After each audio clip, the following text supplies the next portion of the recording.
নামাজের শেষ বৈঠকে এই ছোট্ট দোয়াটা না পড়া পর্যন্ত আপনি কখনো সালাম ফিরাবেন না। যতদিন আপনি বাঁচবেন, যতদিন আপনি নামাজ আদায় করবেন, ততদিন পর্যন্ত নামাজের শেষ বৈঠকে আপনি এই ছোট্ট দোয়াটা পাঠ করবেন, এরপরে আপনি সালাম ফিরাবেন। এতে কি হবে? প্রথমত আল্লাহ পাক আপনাকে ঈমানের সাথে মৃত্যু দিবে। আপনার মৃত্যুটা যখন হবে তখন ঈমানের সাথে মৃত্যু হবে। আর কোনো ব্যক্তির মৃত্যুটা যদি ঈমানের সাথে হয়ে যায়, ভাই, ওর দুনিয়ার জমিনের কিচ্ছুর প্রয়োজন নাই। কারণ শেষ মৃত্যুটা তার হয়েছে ইমানি অবস্থায়, মানে সে মুসলিম হয়ে, ইমানদার হয়ে সে দুনিয়ার থেকে বিদায় নিয়ে চলে গেছে। ওর কবরেও শান্তি, পরকালেও শান্তি, হাসরে, মিজানে, ফুলসিরাতে প্রত্যেকটা ধাপে সে মুক্তি, এবং আল্লাহ পাকের কমপক্ষে 10টি পৃথিবীর সমান একটি করে জান্নাত তার জন্য আল্লাহ ওয়াজিব করে দিবেন।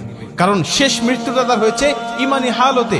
সাহাবীদের মধ্যে অনেকেই ছিল যারা শেষ অবস্থায় ঈমান গ্রহণ করে তারা জান্নাতি হয়ে গেছে। আবার অনেকেই আছে রাসূল সাল্লাল্লাহু আলাইহি ওয়াসাল্লামের সাথে থেকেছে, নবীজির সাথে নামাজ পড়েছে, কিন্তু সে মুনাফিক হয়ে, বেঈমান হয়ে শেষ বিদায় নিয়েছে। আল্লাহ পাক তাদের জন্য জাহান্নাম অবধারিত করে রেখে দিয়েছে। ঠিক তেমনি ভাবে মানুষের শেষ অবস্থাকে আল্লাহ পাক বিবেচনা করে। ঈমানদার হয়ে মৃত্যুবরণ করতে পারলে তার জীবনের কিচ্ছু প্রয়োজন নাই। এজন্য আল্লাহর কাছে এই দোয়াটা করতে পারলে আপনি ঈমানদার হয়ে দুনিয়া থেকে বিদায় নেবেন। 2 নম্বরের দোয়াটা পাঠ করলে আপনার কবরে আযাব আল্লাহ ক্ষমা করে দিবে। আপনার কবরে আযাব হবে না, কবরের মধ্যে কোনো ফিতনা হবে না। নবীজি বলেন, যে ব্যক্তি কবরের আযাব থেকে মুক্তি পেয়ে গেল, সব ধাপ থেকে সে মুক্তি পেয়ে গেল। কারণ কবর হলো প্রথম ঘাঁটি। এই ঘাঁটি থেকে মুক্তি পেয়ে গেলে আল্লাহ পাক সব ঘাঁটিতে তাকে মুক্ত করে দিবে এবং তাকে জান্নাত দান করবে।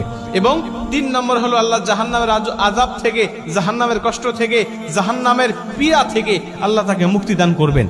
এবং 4 নম্বর হলো দাজ্জালের ফিতনা থেকে আল্লাহ পাক তাকে হেফাজত করবেন। ভাই, দাজ্জালের ফিতনা হলো পৃথিবীতে আদম আলাইহিস সালাতু ওয়াস সালাম থেকে শুরু করে নিয়ে আমাদের নবী মুহাম্মদ রাসূলুল্লাহ সাল্লাল্লাহু আলাইহি ওয়াসাল্লাম পর্যন্ত যত নবী রাসূল এসেছে, সমস্ত নবী রাসূল এই দাজ্জালের ফিতনা থেকে তার উম্মতকে সতর্ক করেছে। সমস্ত নবী রাসূল তার উম্মতকে বলেছে, দাজ্জালের ফিতনা নামক একটা ফিতনা দুনিয়ার জমিনে আসবে। এত বড় ফিতনা দুনিয়ার জমিনে আর কখনো মানুষ দেখতে পাবে না। এত বড় ফিতনা মানুষগুলোকে বেঈমান বানিয়ে ফেলবে মুহূর্তের মধ্যেই। আল্লাহ তাকে কিছু অলৌকিক ক্ষমতা দিবেন, আল্লাহ পাক তাকে কিছু অলৌকিক ক্ষমতা দিবেন ঈমানদারদেরকে যাচাই করার জন্য। তখন এই দাজ্জাল এসে দুনিয়ার জমিনে তার অনুসারী আর অনুগামী করবেন মানুষগুলোকে, বিভিন্ন ক্ষমতা আল্লাহ তাকে দেখাবেন। ওই ক্ষমতাগুলো মানুষগুলোকে দেখিয়ে দেখিয়ে সে পথভ্রষ্ট করবেন। এই জন্য আল্লাহ পাকের কাছে এই দোয়াটা করতে পারলে আল্লাহ সেই আযাব থেকে বা সেই ফিতনা থেকেও আপনাকে মুক্তি দান করবেন। দোয়াটা ছোট্ট দোয়া আমি আপনাদেরকে বলি, সেটা হলো আল্লাহুম্মা ইন্নী আউযু বিকা মিন আযাবিল কবর, আল্লাহুম্মা ইন্নী আউযু বিকা মিন আযাবি জাহান্নাম, আল্লাহুম্মা ইন্নী আউযু বিকা মিনাল মাহইয়া ওয়া মামাত, আল্লাহুম্মা ইন্নী আউযু বিকা মিন ফিতনাতি মাসিহিদ দাজ্জাল। আপনি এই দোয়াটা পাঠ করবেন, এরপরে আপনি সালাম ফিরাবেন। এইটা যদি আপনি কন্টিনিউ করতে পারেন